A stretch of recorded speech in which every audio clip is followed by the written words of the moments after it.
it's Todd from Gilla Games here to go over some new features and enhancements that were made in the last few updates, but each update was small enough where I didn't feel like making a video for each one, so this is just kind of a catch up on a few things. In the new game screen, and I'm just gonna make a new test band here, there's now the option here, I guess it's optional, you'll have the birthday here for each musician, and it randomly chooses one, but you can choose to make it whatever you want. But still, everybody's going to be born in 1987, so they start the game 18 years old.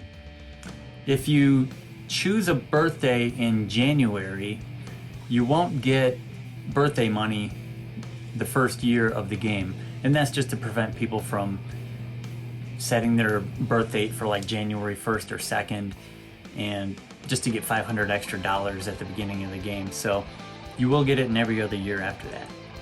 Now, in addition to that, there was a bug where only one special event could happen on each day. If there was a regular special event plus a birthday or multiple birthdays, then only one of the birthdays was happening, so only one $500 birthday gift was happening.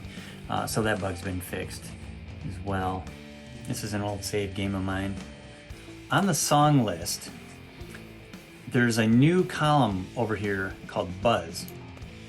And this is, the tooltip will explain it to you, and when there's question marks, you don't have enough information, enough exposure. Each song has exposure values now. One is live exposure. That's how many times or how many people you've played the song in front of live at gigs. And you can see here on the song detail screen. The other one is distribution exposure.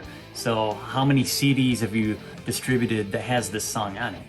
Now those two values combined with the popularity of this song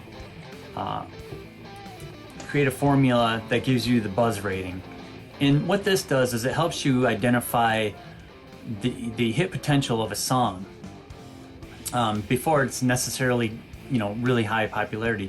And it also, if a song is already popular and it's peaked out on its popularity, but it continues to get exposure, then the buzz level is going to go down after that. So it's kind of, people are less interested in it, even though the popularity, it's still popular. So there's that, and that's a pretty big change, and I hope that the calculations that I used to create the buzz are pretty good. One thing to keep an eye out for is, of course, these two numbers right here, the exposure numbers, were not being captured before. So when you load a save game that's from before this version, it does some estimations on how many people you've played the song in front of, and it does know exactly how many CDs were distributed with the song, so that's not a problem. But it does have to estimate how many people you've played the song in front of based on how old the song is, what your current draw is, what your draw might have been when it first got written, how many times you played and practiced the song, and kind of splitting that up between how many times were played, how many times were practiced. But it's pretty crazy. Hopefully it works out pretty well. But new games that you create after this, all the values would be 100% accurate. So the quality of the buzz rating may be better in fresh games, but hopefully not that much better. I also added on the album charts, this was, not that, I mean the discography, the chart position of your albums. Of course, the independent releases don't chart, so there's nothing there. And this was by request from a player a long time ago, and it was just been sitting on the list, and I finally got around to it. So that's pretty handy.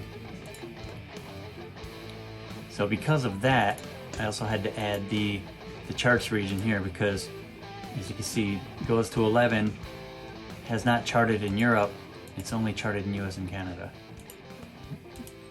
Same idea here.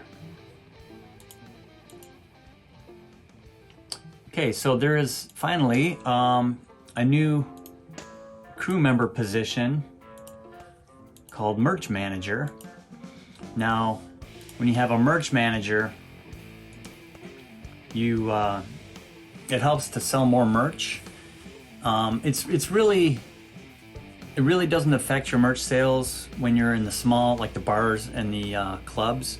But once you start hitting the theaters and arenas, not having a merch manager is going to severely affect your merch sales.